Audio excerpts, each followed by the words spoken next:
Hello twin soul. आज की इस वीडियो में हम अफर्मेशंस के बारे में बात करेंगे। अफर्मेशंस ट्विन फ्लेम जर्नी में या किसी भी स्पिरिचुअल जर्नी में जो लोग मैनिफेस्टिंग लॉ ऑफ अट्रैक्शन पे बिलीव करते हैं उनको पता है कि अफर्मेशंस का कितना इंपॉर्टेंस होता है किसी भी मैनिफेस्टेशन में या सबकॉन्शियस प्रोग्रामिंग में।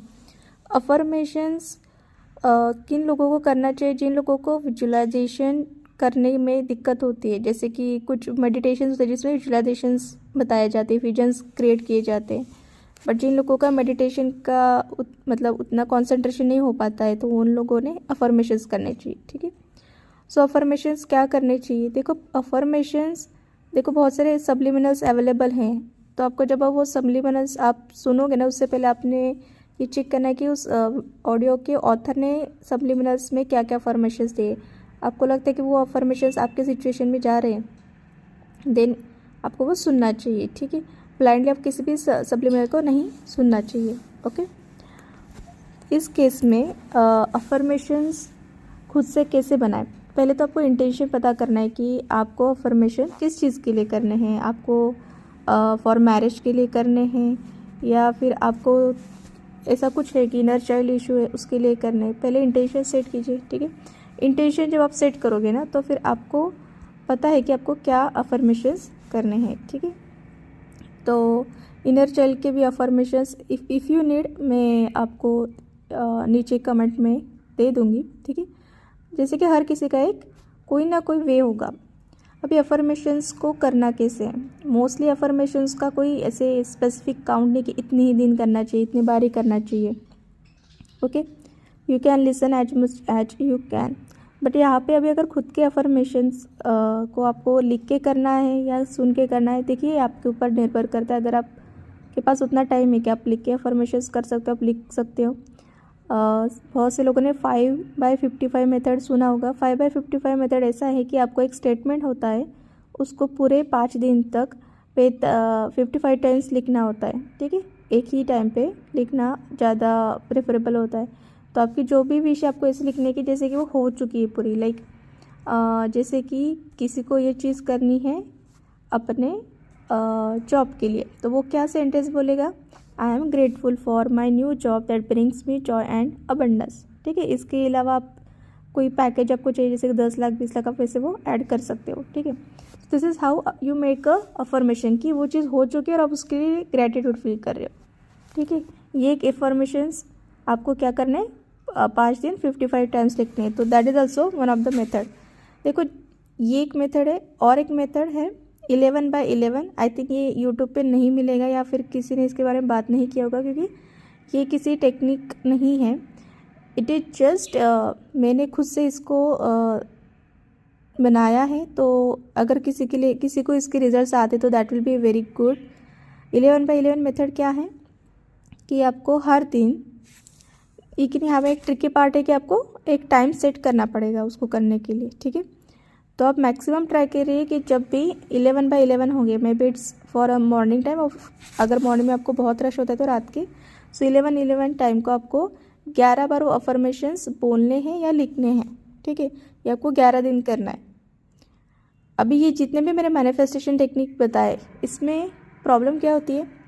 जितने भी लोगों ने ये ट्राई किया, इवन मैंने जब भी ट्राई किया, तो ऐसी कुछ ना कुछ अड़चन आती है। आपके घर पे रिलेटिव्स आ सकते हैं, आपको ज़्यादा स्ट्रेस वर्क पे आ सकता है, या फिर आप बीमार हो सकते हो। तो ऐसी सिचुएशन आती है कि आप ये पूरे 5 दिन ना करो या फिर 11 दिन ना कर पाओ, तो you have to very determine कि आपको वो चीज़ करनी ही है, आपको वो चीज़ को खंडित नहीं होने देना है, क्योंकि आप खंडित करोगे तो फिर आपको फिर से वो 5 दिन आगे करना पड़ेगा या फिर से 11 दिन वो आगे करना पड़ेगा।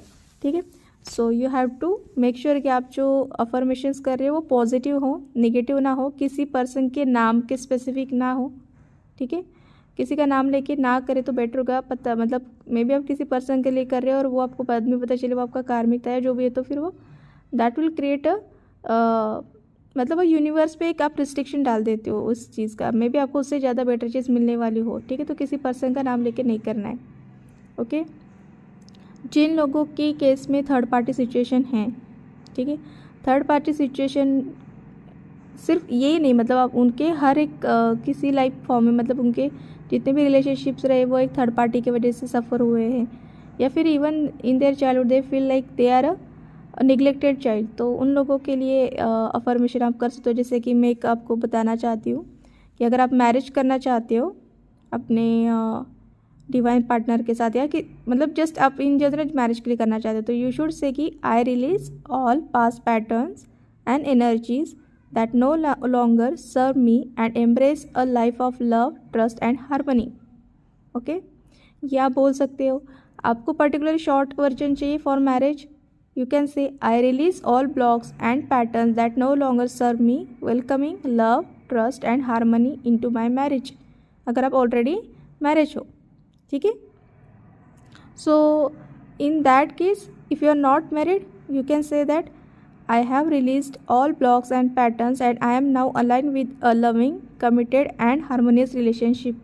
इसका मतलब क्या है कि जितने भी आपके ब्लॉक्स थे और पैटर्न्स थे, आपने उसको रिलीज़ कर दिया है और आप अभी एक लविंग, कमिटेड और हार्मोनियस रिलेशनशिप में हैं। आप इसको ऐड कर सकते हैं विद माई ट्विन फ्लेम, ठीक है, या विद माई सोलमेट। ओके, तो अगर आपको लगता है कि मुझे पॉजिटिव ही चाहिए, तो आप ये बोल सकते, आपको पता नहीं कि आपके क्या पैटर्न्स है या ब्लॉक्स है, तो आप इसको पॉजिटिवली कैसे लिख सकते हो, I am grateful for embracing healthy patterns that align me with a loving, harmonious and union with my twin flame, ठीक है। या फिर आपको मैरिज का इंटेंशन है, तो I am grateful for embracing healthy patterns that align me with the loving, harmonious and blissful marriage with my twin flame, ठीक है। तो इस तरीके से आपको अपने खुद की अफर्मेशंस क्रिएट करने हैं। अभी ये ज़रूरी नहीं कि वो इंग्लिश में ही हो, अगर आपको लगता है कि आप हिंदी में कर सकते हैं तो आप हिंदी में भी उसको कर सकते हैं। लैंग्वेज का यहाँ पे बैरियर नहीं है, यहाँ पे बस क्या है कि आपको उसको रोबोट की तरह रटने नहीं है। You have to be positive, मतलब आप अंदर से बहुत नेगेटिव फील कर रहे हो और सिर्फ अफर्मेशन कर रहे हो तो आपके सबकॉन्शियस में नहीं जाएगा। मोस्टली अफर्मेशंस को आप लिख सकते हो। अगर आपको उतना टाइम नहीं तो आप एक काम कर सकते हो, आप ऑडियो एडिटिंग, अगर आपको थोड़े बहुत ऐप्स मिल जाते तो आपको क्या करना है, खुद से अपना अफर्मेशन एक बार बोल के रिकॉर्ड करके रखना है और उसको आपको रात को सुनना है। मोस्टली रात को सोते समय सुनने चाहिए अफर्मेशंस, क्योंकि उस टाइम पे आपका माइंड रिलैक्स होता है। तो आपको वैसे कर सकते हैं, अपनी आवाज़ में अफर्मेशन सुनोगे तो आपका सबकॉन्शियस उसको जल्दी एक्सेप्ट कर लेगा। ओके, सो अगर किसी को चाहिए तो I will put some affirmations in my comment box. और जिन लोगों को, बहुत से लोगों को 5x55 मेथड पता होगा और जिनको 11x11 मेथड ट्राई करना है, they can go for it and they can tell me after 11 days what they have got. Okay, so thank you and please give me feedback if you try these methods.